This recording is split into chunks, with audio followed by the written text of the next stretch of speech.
it's really become a propaganda game in a way, and Israel lost. Let me correct you on that. I don't think it's anti-Israel. A lot of it's anti-Semitic. I mean, people are losing their minds. Instead, Palestinians were forced into submission through starvation, blockade, and these U.S.-administered Gaza humanitarian fund sites where people were rounded up and targeted by Islamophobic biker gangs. If there was nothing to hide, then why not let international journalists in? Israel don't owe them anything. Why are we confused about this? They came over and they slaughtered all these people. They took people hostage. They don't owe them nothing. So it feels like, this is all just a setup to extract the hostages. The idea that Trump has come in and brokered peace after Israel has essentially eliminated all enemies, and then the peace that was brokered is this insanely one-sided favorable deal to the Israelis. And that Israel systematically destroyed more hospitals, schools, water and sanitation systems, Hamas headquarters, and other essential infrastructure right before withdrawing from Gaza. I know you get $7,000 to sit here and spew propaganda, but that's not going to work. Radine, aren't you a lawyer? Don't you know what defamation is? So if you're going to make an accusation, back it up with facts. Do you have one receipt that I received $1 from Israel, or are you just yapping at it disgusting now? $7,000. I see it now. There's the... Is that a monthly payment or a yearly payment? You won. You have Trump derangement syndrome. Congratulations. I think we all want that. Right? I don't know what anybody wants. We're talking about giving the Nobel Peace Prize, hopefully, to a guy who is declaring war on his own cities. I mean, I don't know what the actual goal is for anything. You know how ridiculous that is? I do. I agree. It is ridiculous. I'm glad we can agree on that. For him saying he's going to go to war with Chicago, it's a ridiculous thing. You can't bomb people into peace. You can't bomb people into submission. That was Israel, Palestine in a nutshell right there. What's up, everybody? Welcome back to another Piers Morgan Uncensored, where we're going to talk about Gaza and Israel. So, as we know, Donald Trump signed a peace plan, and that has been implemented. The hostages have been returned. Now it's a wait-and-see game to see how this thing plays out, to see which one of these folks is going to violate this ceasefire first. Right? We're just kind of waiting around to see what's going to happen. A lot of people think Israel is going to violate it, but I think it's going to be Hamas, because we've already seen a lot of actions from Hamas that absolutely violate this ceasefire. They haven't started fighting again, so we're going to wait and see. But we've got an all-star panel for you guys, so you guys do me a favor, smash that like button for me, subscribe if you're new around here, share this video anywhere and everywhere you can, especially on X. That would help me out greatly. And if you also could, click that join button, sign up and become a member. Join the community, folks. Join up, because we fight back against the machine constantly. That's all we do. We focus on media manipulation around here, and I show you how you guys are being manipulated by the corporate press. So y'all do all that for me, and without any further ado, here's the debate. Comes with the way he has prosecuted the war in Gaza, which has been to do none of those things, to be not remotely surgical, but to be, in many people's eyes, utterly indiscriminate, leveling 80% of Gaza to the point of total destruction, killing 70,000 people, including many tens of thousands of civilians, including over 20,000 kids. It seems to be a completely different way of waging war against your enemy to the way that he has rightly, in my opinion, got due credit for the way he dealt with Iran and Hezbollah. Yeah, I'm a numbers girl. I like to think not emotionally, but with facts. And I recently found something really interesting, and I'd love to hear your opinion on it. According to UNRWA's numbers, which I'm reluctant to trust to begin with, according to them, 73,000 structures were destroyed, right?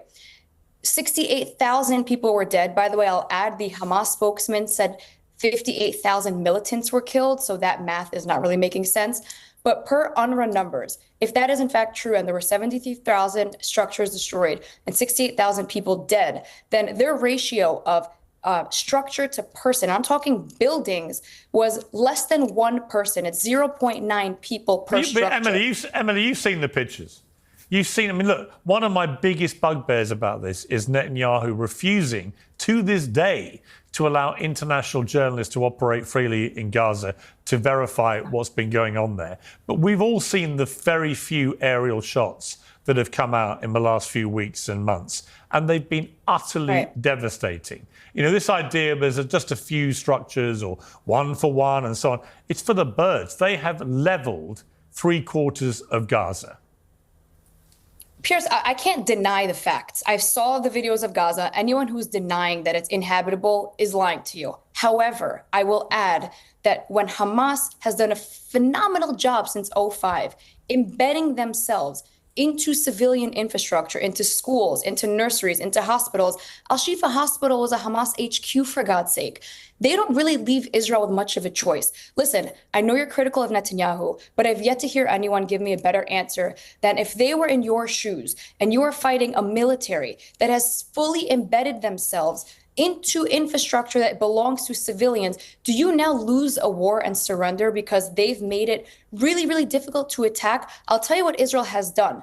They've done them the courtesy of dropping leaflets every single time they're going to make a strike, which, by the way, I'll add, no other military will ever do that in any form of war. They have let aid in despite people denying that. That's a fact. They've let tons of food and aid in. Again, no other military will ever do that. Well, they waged a 3-month. Well, hang on. They waged a 3-month illegal blockade of food and aid in February this year, which was a breach of all conventions and is, in my opinion, was a war crime. I mean, I think a lot of stuff. Before those 3 months blockade, they allowed enough aid in to last them. Well, you know what? It should never have happened. It was that you cannot do that. Why is it Israel's responsibility to feed them to begin with if they're in a war? It's not. It's a war crime. It's a war crime to have a blockade. That's the point. October 7th was a war crime too. Yes, it was. Yes, but you won't get any. But Emily, you won't get any argument from me. I've always said that Hamas are a despicable terror group who committed one of the worst atrocities of modern times, and it is incumbent on the only democracy in the region to actually behave at a higher level. And I've always taken issue with Israel's claim that they behaved on a superior moral plinth to any standing army. I disagree with you. Well, the best way to prove it is to let the journalists in. It's very easy to make all sorts of claims about. Journalists will have died in Gaza because when they are going to announce that they're striking and Hamas is not going to allow people to flee. Hamas would have given the journalists the courtesy of fleeing. Emily, that's not the concern of the Israeli government. They're not concerned about the safety and welfare of journalists. It is down to the individual media companies who employ these journalists about their risk assessment. But the fact remains that no journalists from CNN, from BBC, from Reuters, from AP, from any reputable news agencies are allowed into Gaza to report freely on what's happened. And until they are, the suspicion remains that they are up to stuff which they don't want the world to see. So we will see. Well, I fear we're going to uncover a lot of very bad stuff. There's videos coming out of Gaza left and right. I think the safety of the journalists was their concern. Well, they've killed a record number of journalists on Palestinian journalists. So I don't think they actually. Unfortunately, Piers, in Gaza, they throw on a vest that says journalists. Yeah, but actually, many of them were genuine journalists who were not members of Hamas who were brutally killed. And that is an outrage. Are you aware Israel drops leaflets every time they're going to commit an airstrike and Hamas does not let them evacuate? I listen. You won't get me defending Hamas about any of this, but the idea that all the 200 plus journalists had it coming because they were fake journalists is bullshit. I never said that. Well, you're implying it when you're saying they're wearing the shirt. The journalists. They all had working cell phones, by the way. The claim that Gaza has no electricity was completely a lie. The leaflets warned them. They literally had sirens letting them know to leave. How much more of a warning should Israel give before they're going to strike? Which, again, I'm going to repeat. I'm going to bring other panelists in. You know, there's an interesting aspect to all of this that I find very fascinating, that one side of this, or both sides actually, cannot really see the contradiction in terms here, right? Israel doesn't want to let journalists in because these journalists are getting killed by Israel. Hang on just a second.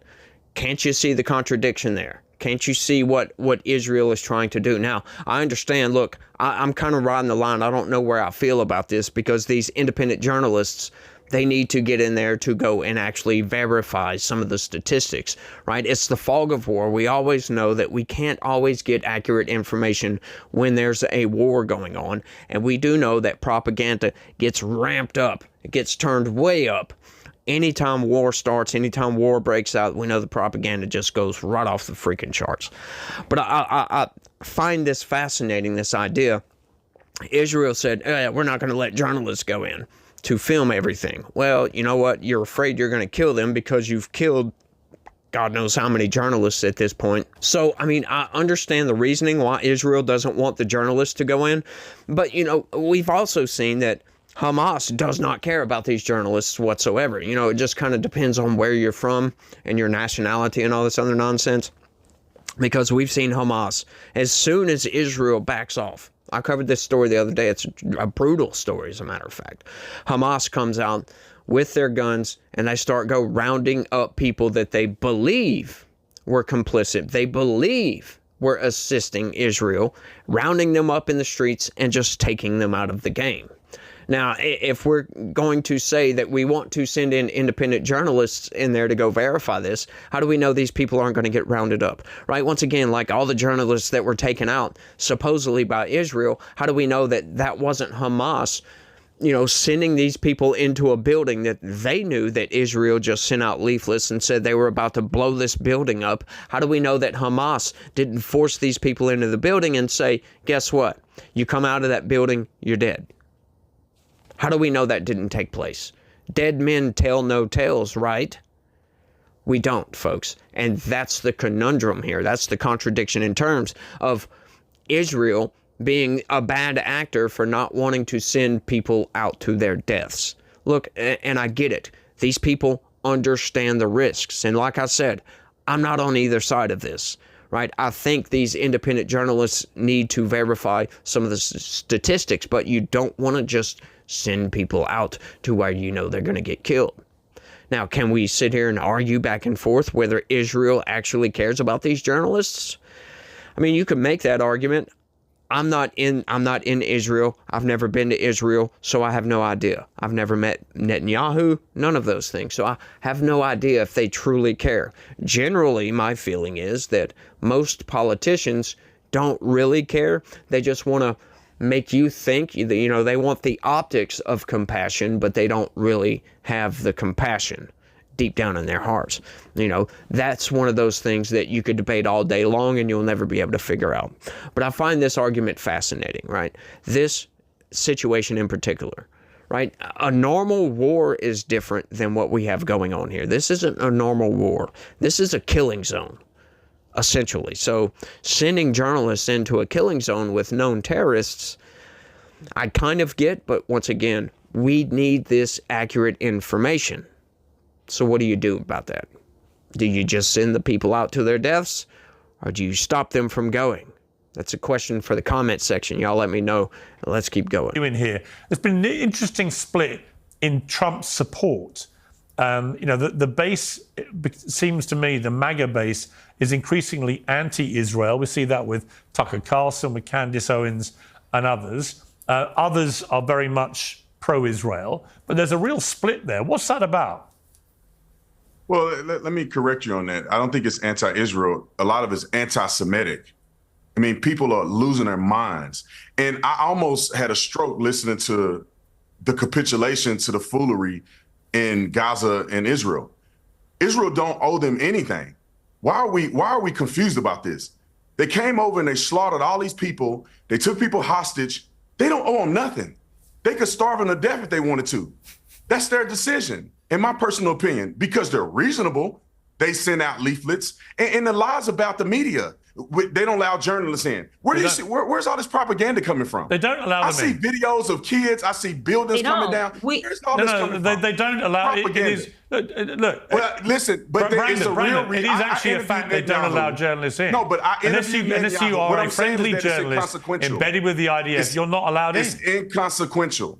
Because it's not though, is it? Because how do we know the truth? I believe it's inconsequential. You know the truth. You see the propaganda coming out of Gaza. You see, and then journalists get killed and people are complaining. Propaganda is not true. And people complain. I see propaganda on all sides, and in my experience of propaganda in war, the only way. What is the truth? We will find out. The only way, Brandon, the only way to counter propaganda from all sides in a war, because it comes from all sides, the only way is to allow independent journalists to do their jobs. They don't do their job in America. So they lie every day in America. So I don't really care about that. At the end of the day, we will see now that the war is over. Let's talk about people getting $7,000 a post. Let me finish. So what I'm saying is that I think it's inconsequential. I think people are jumping. They don't have to feed these people. They could have starved them to death if they wanted to, but they didn't. That they were would be a reasonable. war crime. They were you could say it's a war crime anyway. Who Well, no, cares? I'm not saying they it. came It over would there and be a killed all war these crime. innocent people in Israel. Yeah, but You could say Brandon, it's a it war would crime be a anyway. war crime. You could say it doesn't matter. They killed all these people. It does matter. Hamas is embedding. Brandon, Hamas is it embedding matters. themselves.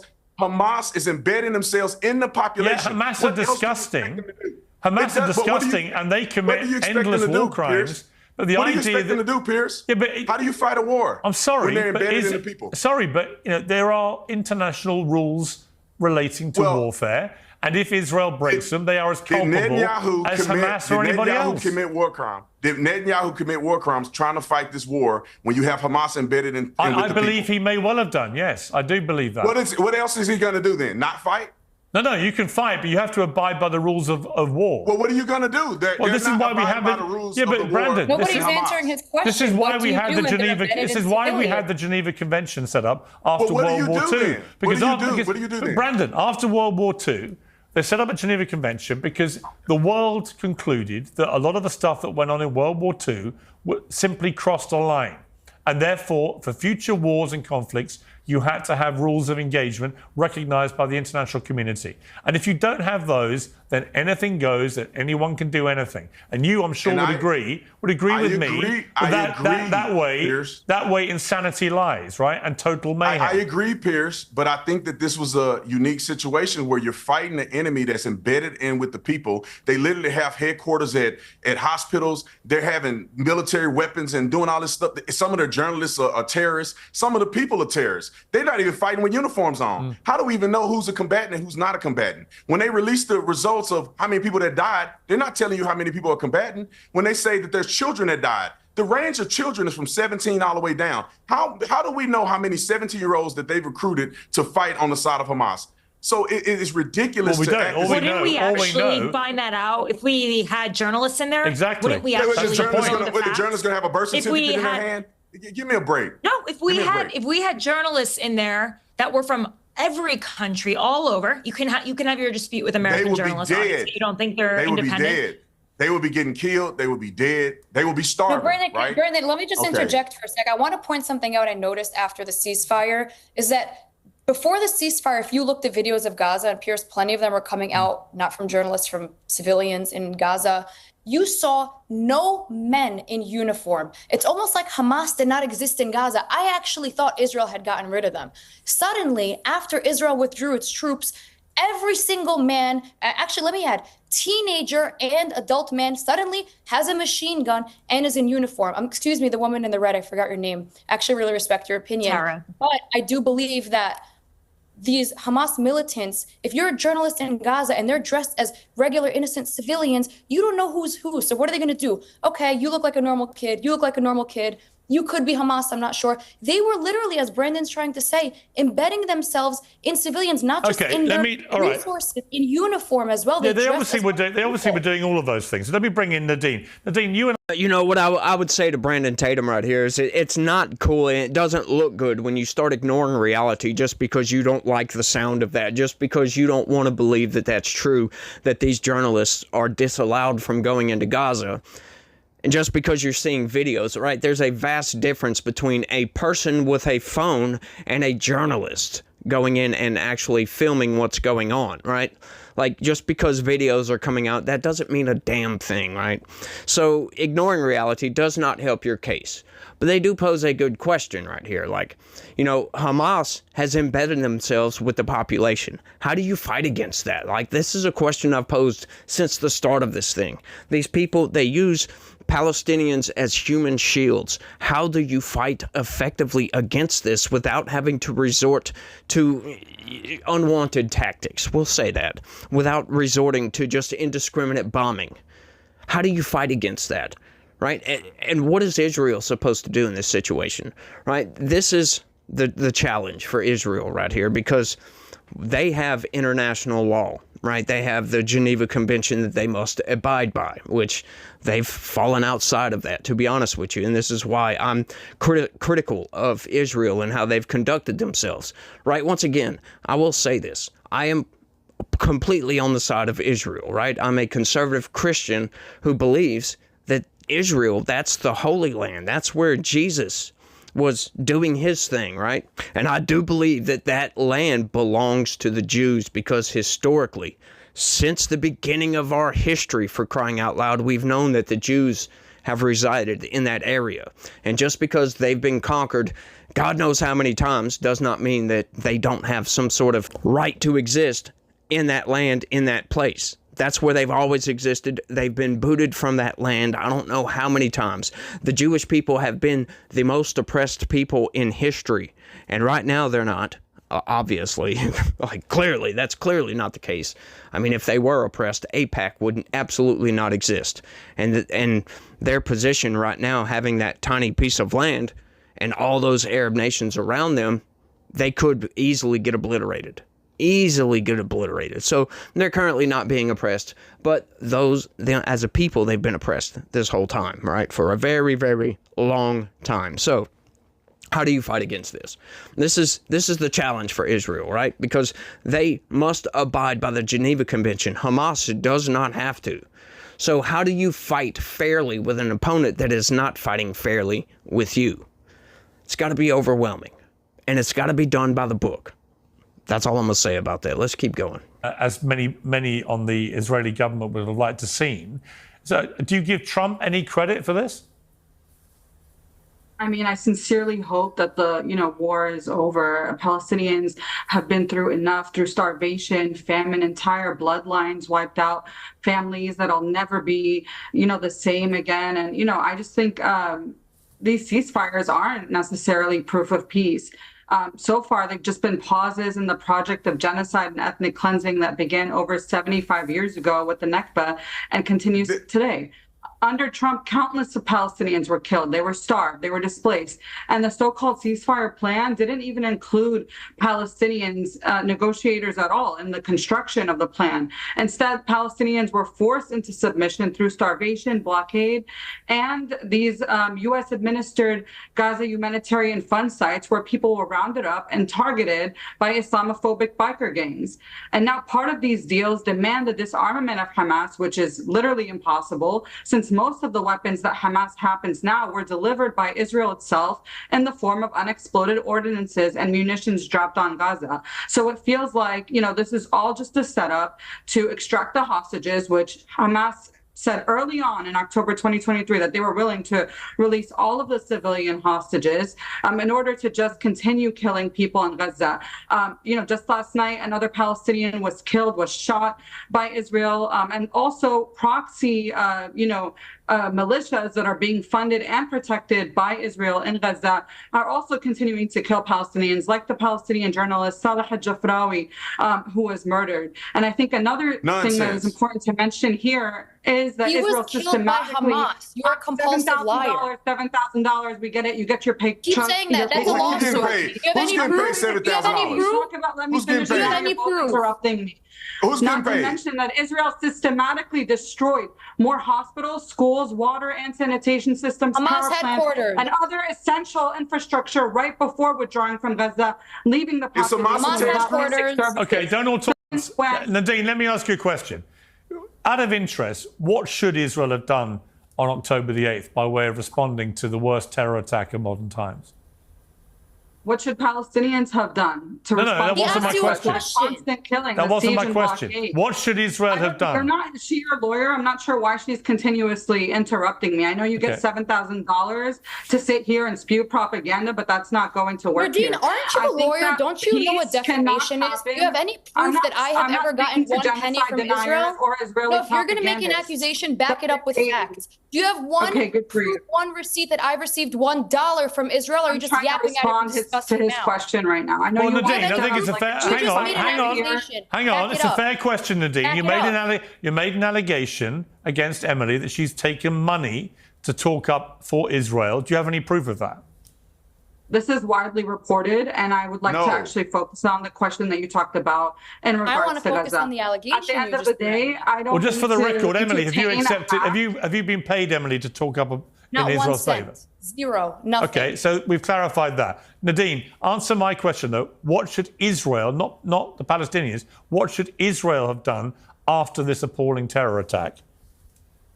think the only way that there can be peace in the Holy Land is through accountability and through justice, not through genocide. By committing this genocide, Israel hasn't. Yeah, but I'm talking about the attempted genocide that Hamas waged. So let's talk about that first, right?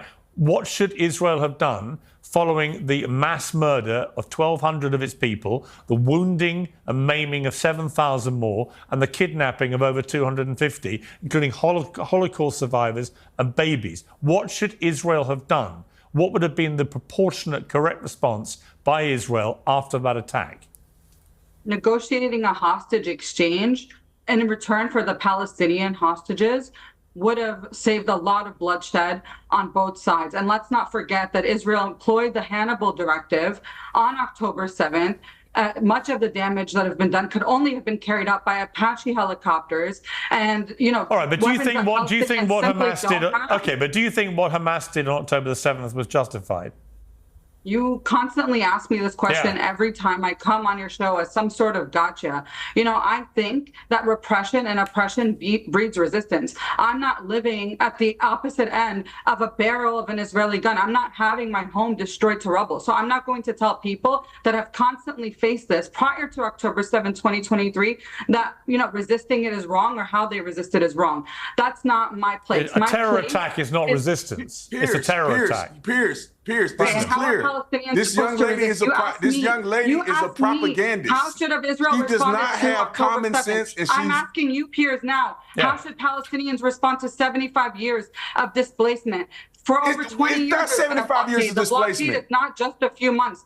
Okay, it's funny. You're such a hypocrite. You're talking about me interrupting you, and now you're constantly interrupting me. Piers, okay, because it's getting crazy what you're saying. To constant incursions on Gaza, to the destruction of refugee camps in the West Bank, to the denial of the right of return, to countless war crimes. How should Palestinians respond to that? Well, my answer is that committing a terrorist attack of that magnitude is never, ever resistance or defensible. What's the answer? So how should they resist? Well, no, you're just saying what they shouldn't do. I'm making the point that an act of terrorism is never the correct response. Correct response. Let me bring Brandon in here. Brandon. Okay, you can't answer the question that you tried to ask me. I want everybody to get a chance. This young lady is clearly a propagandist. She will not deny or will not say that Hamas is a terrorist organization and they killed innocent people. And then she wants Hamas to be fighting and killing innocent people. And then when Israel come back and whoop their socks off, she act like it's a genocide. They haven't been committing a genocide. I don't know what world you live in or any other person that's living in that think this is a genocide. You don't feed people in a genocide. You don't provide AIDS in a genocide. The population doesn't grow during a genocide. 75 years, the population has grown. What are you saying? Are you guys smoking or what? 75 years, the population has grown. That's not a genocide. That's not what the definition of genocide. Could you even define genocide? You clearly can't even define genocide. Well, I'll tell you what. Name another genocide. Let me just say something. The reality, and I've learned this by talking. You know, I've always wondered why these people are so afraid to just come out and say that they're pro-Hamas. We know you're pro-Hamas because you're spitting out pro-Hamas talking points here. It's nothing but Hamas propaganda that you're spewing. So why not just come out and say it? We all know that's what it is. That's nothing but propaganda. Because if you cannot answer the question that was it wrong for Hamas to commit October 7th, and what should Israel have done in the aftermath of that as a response, you can't answer that question, then I'm sorry, you're pro-Hamas. Like, I'm sorry. These people, they're just insane. And there's so many of these people in the United States. Like, we saw those college protests that got out of hand, as a matter of fact. And then they want to cry foul when Donald Trump tries to deport some of these immigrants that are here that are pro-Hamas. Look, I'm sorry. These people don't need to be in this country. We are supposed to be a terrorist-free nation, right? That is part of the free, terrorist-free. But the idea that Israel has not been generous to Palestine. Like, I know a lot of people call it an occupation and all this other nonsense, but it's not really an occupation in the traditional sense. Just look at East Germany if you want to see occupation. Look at the Soviet Union if you want to see occupation. The old Ukraine. All these places. Look at communist nations. Those are occupations by authoritarian forces, folks. That's what that is. I'm sorry. Like, this idea that, oh, they're starving, they're genociding the Palestinian people. Nonsense. You don't give food aid to these people when you are trying to genocide. You don't allow for the population to grow over decades and decades and decades if it is a genocide, right? Now, technically, what Piers was getting on about right there, what he was about to say at the end of that clip, was he talked to whatever a genocide expert is. Like, that's just a weird, title to have, I guess. Think about that. Hey, this guy's a genocide expert. But anyway, what he was getting on about is basically there have never, ever been a genocide. There's never been one. Never. There's been, instances that's kind of gotten close to a genocide, but basically a genocide, you would have to wipe out an entire species of humans, an entire ethnic group of humans, if you will. And that's never happened, folks. They've come close, right? In Rwanda, for instance, what's going on in Nigeria, they've taken out religious groups, not completely, but damn near close. So there's never technically been a genocide definitionally, but we call it a genocide when that is what you are trying to do.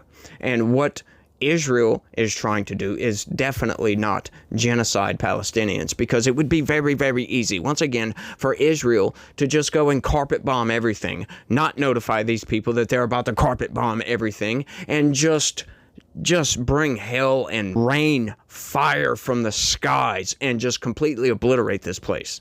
If they wanted to do that, they could have absolutely done that. Of course, once again, they would have violated several Geneva Convention laws. As a matter of fact, international laws. They would have violated several of those by doing that. But they could have done that if they wanted to do that. And, Hamas has goaded Israel into turning themselves into the pariah. I've said this before. I've made this argument that, Hamas, they intentionally embed themselves into the civilian population, embed themselves into schools, hospitals, local infrastructure, all of these other things, just so Israel will come in, they will take the bait, they will bite, and destroy whatever hospital or school building or whatever it may be, right? And they just take the bait, and I don't understand that. Like, you have commando teams, you have specialized units that could go in and surgically take these people out of the game. You know where the tunnels are. We have satellite information that we can get, satellite pictures, right? We can go, they could send a drone over with ground penetrating sonar and figure out where these tunnels are. Then you can send small specialized groups, right? Commando units to go in and go into these tunnels and take out these Hamas fighters. They could do that, but they're not doing that, folks. Now, I'm not going to lie about that. That would be a very, very high cost for Israel, but it would be the proper way to do this. You would absolutely minimize. You could possibly have zero collateral damage in civilian casualties with that. That's an absolute possibility. And they could do that, but once again, it would be at a very, very high cost to Israel. That would be the proper way to do this. But instead, they destroy the infrastructure and just destroying buildings. Like she was saying in that previous clip, the ratio to civilians killed and buildings destroyed is like 0.9 to 1. That's fascinating. 0.9 civilians killed to every building destroyed. That's wild, if you ask me. That's very wild. There's never been a war conducted in such a manner as is with this. But once again, how do you conduct a war against technically a civilian population when these people intentionally use Palestinians as human shields to block themselves from getting hit? How do you fight against a people that will take little children, strap bombs to them, and send them to an IDF food line to go blow up IDF soldiers, knowing you're going to take out not only a child, but possibly other children and other civilians? As long as you get the IDF soldier, that's all that matters to you. How do you fight against that, folks? That's been the question this whole time. How do you fight against that? How should Israel have responded to October 7th? That is the burning question that can't be answered. There is no good answer to this. There really isn't. The commando answer is just about the only decent answer that we can come up with. Send in specialized units. You're still going to have collateral damage. You're still going to take out civilians. And it's going to come at a very, very, very high cost. Very high cost. But I got another clip, so let's keep going. The time, or to credit the other side, is a good thing for democracy. And I wish we could get back to a place where we could all do that quite freely. I criticize Trump quite regularly, but I praise him quite regularly. I think that's the right. I was the same with Obama. I just think that is the way a proper democracy works, right? But when people are so intransigent about giving any credit to someone like Donald Trump, whatever he does, I just think to me, they lose credibility. I mean, I think you can give credit. Just give credit where credit is due. There's been like 6 Israel-Gaza wars. 2008, 2014, Cast-led and Protective Edge. These were huge, wars that had ceasefires after them. The conflict has been never-ending. Well, basically since the inception of the state of Israel between Israel and. But we've never had this number, Destiny, of Arab and Muslim countries come together to team up in this way. But they haven't come together to team up. The letter that was written, the unifying letter, all of it was, we hope that they, abide by international law. Well, no, they endorsed the Trump plan, though. The words that they're using are saying, we hope that something actually comes from this. This is like all the plans that Trump had, all the trade deals. Well, I thought the United States has no trade deals. There is no lasting peace right now between Israel and Gaza. This is like the framework of one. Well, actually, America does have a lot of new trade deals with countries. None. Well, actually, it has a lot. That Zero. Signed. No, that's not true. It's true. We have zero. It's absolutely true. Well, the UK, you're sitting in the United Kingdom. We have a trade deal. You do not have a trade deal. Yes, we do. No, there is no trade deal. These things are not one page signed and posted on Twitter. They're extensive things that encompass entire markets and tons of writing for it. There's no trade deal. We have agreed a 10% tariff on UK products to the United States. That is a trade deal. That's not a trade deal. That's an entry on an Excel spreadsheet. A trade deal is a comprehensive market-encompassing thing that actually dictates terms that you can rely on for, decades to come. It's not a thing that can change on a whim. But do you dispute that Trump has managed to negotiate a series of deals with countries which are, in terms of tariffs, more advantageous now to America than they were in January? No, our prices on everything are going up. That wasn't my question. No, they're not advantageous. They're hurting the economy in every measurable way. Inflation is up. The amount of taxes now. Why are stock markets at record highs? Because the stock market always goes up. It was under record highs under Obama. Of course it does. Under every presidency. When he launched his global tariff war, the stock market collapsed. In the long term. But now, having been promised Armageddon within 6 months, we've got to the point of 6 months, and the stock markets are higher than they were before he launched the tariff. It's not as high as it should be, but the stock market will tend upwards. That's how the stock market works. Yeah, but this is the thing. It takes time. Like Donald Trump is making an effort to do this, and it takes time to come to fruition. I hope that you will be cheering for it to come to fruition and that Donald Trump is going to realize some of these things that he's put into place. Some of these negotiations will go through in a better way. Don't you wish that, Destiny? I think we all want that. Right? I don't know what anybody wants. We're talking about giving the Nobel Peace Prize, hopefully, to a guy who is declaring war on his own cities. I mean, I don't know what the actual goal is for anything. You know how ridiculous that is? I do. I agree. It is ridiculous. I'm glad we can agree on that. For him saying he's going to go to war with Chicago is a ridiculous thing to say. I was watching Don Lemon. I was watching the citizen journalist Don Lemon out with his microphone, and he was talking to people in various cities about putting the National Guard on the streets. And you know what they all said, to his astonishment? They were all in favor of it. I would be too if my city was overrun by crime and gangs and shootings and stabbings and murders. If you feel the police is under-resourced and ineffective and is not protecting you, then I think people actually have rather liked the visibility of members of the National Guard on the streets. And, people can call it the militarization, the creeping fascism, all these things, or they could actually ask the people that live in those places, how do you feel about having some National Guard people on the streets? They actually feel comforted by the visibility of National Guard on their streets. So maybe Trump... The only people who don't like law enforcement are criminals. That's the reality. Right, and Piers, these are just politicians that are running their mouth. Just like Black Lives Matter when they want to defund the police. You ask people that live in the hood, they love the police. They want the police there. They get sick of their kids getting shot in the middle of the street. So most people, go to Chicago. Go to D.C. Remember when they were protesting D.C.? A bunch of white people. The majority of D.C. population is Black. None of the black people are out there protesting. It's a bunch of leftist nut jobs and politicians who are pushing this agenda. Most people want to be safe. The property value goes up when it's safe. Stores come into the community. The economy is boosted. Your schools are better. No person on earth want crime to be rampant in their cities. Okay. And when their politicians do nothing, then Trump has to step in. You know, they were supposed to discuss Donald Trump getting the Nobel Peace Prize, and the reason why he didn't get it was odd. You know, we're not going to talk about that. Let's talk about this, because Destiny is once again taking the corporate press narrative. What they do is they ignore reality and they just make up their own narrative in their head based upon actions that they see, right? I have a guy in the comment section constantly that does this. He wants to talk about ICE ramming their vehicles, crashing their vehicles into civilians, for crying out loud. Like, come on. You're calling, like, I told him this, when you have to use the term crashing or ramming their vehicles into criminal aliens' vehicles as an argument against a pit maneuver, you've lost the argument here, right? ICE, they come in and they pit maneuver somebody because they are fleeing from immigration and customs enforcement.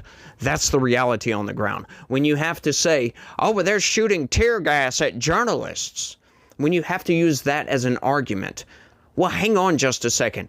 Those people were attacking ICE. That's the reason tear gas was deployed, right? And what's fascinating about this is it's the corporate press portraying these narratives.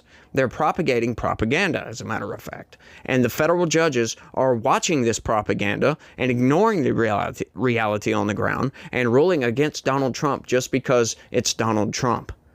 That's all this is about, folks. He's talking about going to war with Chicago. Well, you know what? If Brandon Johnson would think about his people first, knowing he knows the crime statistics in Chicago, he doesn't want federal assistance with this because he wants to allow that to take place. That's the only logical, rational conclusion you can gain from Brandon Johnson fighting against the Trump administration over the deployment of National Guard troops to try to curb some of the crime. It makes absolutely no sense. And for Destiny to say, oh, well, he's going to war with Chicago, he wouldn't have to if these people would allow the assistance from the federal government. Donald Trump is this close. I mean, he's almost there to invoking the Insurrection Act and just forcing the issue on these people. And that's what they want, folks. They want that authoritarianism so they can have the big bad boogeyman to fight against. That's it. Instead of allowing Donald Trump to assist with some of the crime, they want to force the issue and force contention. That's what this is all about, folks. They have to have a big bad boogeyman to fight because that takes away from the fact that their policies have failed. They're failures as lawmakers. They are failures as city managers, mayors, governors, whatever that may be. Their policies have failed. They know that they have failed. They cannot win elections based upon the arguments and, arguing, running places, being in charge, wielding the power of government, the bureaucracy. They can't do it. So what do they have to do? They have to force contention to make you believe that we have a big bad authoritarian sitting in the White House. It's truly insane what's going on in this country. They completely ignore reality on a daily basis. Right? We read the news all the time. That's what this channel does for the most part. I do these for fun, folks. All right, but we go through the news and we read. Hang on just a second. Oh, they deployed tear gas. And, oh, a federal judge said you can't deploy tear gas. Like, what? How do these federal judges think ICE is operating here? Well, they take the corporate press narrative. If you take the corporate press narrative, then ICE is the Gestapo just running around and beating up people, disappearing people off of the streets. Right? You hear people screaming all the time, well, they arrested American citizens. ICE arrested American citizens. Now, when you hear that, what do you think? Why are they deporting American citizens? That's what you think. Because that's what's being spread around on the internet. They're deporting American citizens. All of it's fake news, folks. Think about it like this. If you go up to a local police officer and you punch him in the face, or you throw I don't know, a concrete milkshake at the guy, what do you think's going to happen? Do you think they're just going to let you go? No, you're going to get arrested. All right, now do ICE. Same thing. Go and throw a concrete milkshake at ICE. You think they're going to just let you go? You're going to be arrested. And then these wackaloons, they're going to say, ICE is arresting American citizens. And then other people hear that and think ICE is deporting American citizens. It's all insane, folks. All of it's insane. That's what's going on. ICE is relentlessly being attacked on a constant basis. And the federal courts are doing everything they can to allow that to take place. Knowing we had the No Kings protest coming up today, as a matter of fact, federal judges forced the ICE facilities to remove their barriers around their facilities. They told Donald Trump, yes, it's constitutional for you to federalize the National Guard, but guess what? You cannot give them orders. I wonder why they would do that. What other reason can you conclude why a federal judge would say, you can federalize the National Guard, but you can't deploy them? What sense does that make? That is like saying, that's like Oprah coming up to you saying, you get a new car, but guess what? You can't drive it. That's what we have going on here. And with all this other nonsense that's going on, that would be like, I don't know, you letting somebody take your car and them showing back up to your house later without that car and them saying, you asking what happened to my car, and they say somebody stole it. That's what we have going on here, essentially. Like with the news, it's all just obscure. They didn't tell you that what they did was crashed your car into a ditch, and the wrecker service came and took it away because they broke the law, crashed the car into a ditch, and it was undrivable. That's the level of manipulation we have coming from the corporate press, folks. They're saying, oh, your car was stolen. Well, I mean, that's not really true, but you could say that because you didn't allow for that to happen. You didn't call the wrecker service. No, but the cop said you can't drive this vehicle because it's undrivable and you broke the law. We're taking your driver's license away from you. Like, that's the level of manipulation we have going on in this country. How can our society actually function like this? It can't, folks. We must have truth with our news, and that is something we do currently not have. Currently, there is no factuality in our news at all because they manipulate the facts. They don't tell you certain aspects of situations when they should, that would completely change your outlook on that situation by telling you that DHS is ramming cars off the road. That tells you, that immediately triggers something in your mind to think that DHS, that ICE is the aggressor here, when in actuality, it was a criminal alien in that vehicle running from federal law enforcement because they did not want to be arrested. And why else do you run from law enforcement when you've committed a crime? That's the only reason you run from law enforcement. Normal people that have done nothing wrong, they do not run from law enforcement. They pull over, they allow the cop to write them a ticket or do whatever. That's it. They go on about their business. You do not run from law enforcement. And then once again, not telling somebody that this person was in the country illegally. That's the reason they ran from law enforcement. That's the reason law enforcement actually used a pit maneuver to incapacitate the vehicle, to bring it to a stop, to demobilize that vehicle and arrest these people that are in the country illegally. No, they're not going to tell you that. Oh, they deployed tear gas. Well, that, once again, that signals to you that, hang on, ICE is the aggressor here. But what they're not telling you, once again, is that they were attacked first. These protesters were obstructing federal law enforcement. They would not move out of the way. They were blocking the road. Once again, so a bus bringing detainees to a facility or, bringing detainees away from a facility, these protesters would not move out of the way. You must not impede federal law enforcement. You won't get out of the way? Tear gas. Boom. Pepper spray. Boom. And federal law and federal courts are telling them they cannot do these things. Well, how does ICE function that way, folks? It's another thing. Democrats keeping the government shut down. They don't want ICE to function. They don't want these ICE officers to get paid. They don't want the military to get paid. They don't want the federal government to get paid, thinking that, hey, as long as the government's shut down and these people, these agencies run out of money, they're not going to go to work because they're not getting paid. Maybe they'll quit.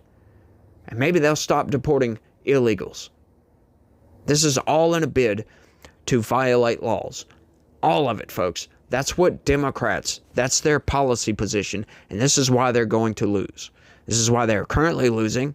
This is why they have lost the argument, and they must resort to emotional manipulation to try to get you to come to the dark side, if you will. They are the Senate. That's what Chuck Schumer is saying right now. I am the Senate. I am the Senate. It's fascinating, y'all. It really is. But I think I've rambled on for long enough on this one.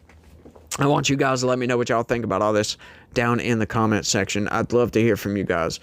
And y'all make sure and do me that favor and smash that like button for me. I really would appreciate that. It really, really helps the channel. It helps with the algorithm. Plus, it helps feed more of my videos to you guys. And you know, you want more of my videos. Y'all need to go check out my regular videos. Subscribe to this channel. That's another good way to help this channel out and to help you get more of my videos, get the accurate information.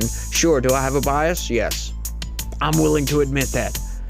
The fake news narrative machine is not. They do not willingly admit that they have a left-wing bias and that they are intentionally misrepresenting the facts on the ground.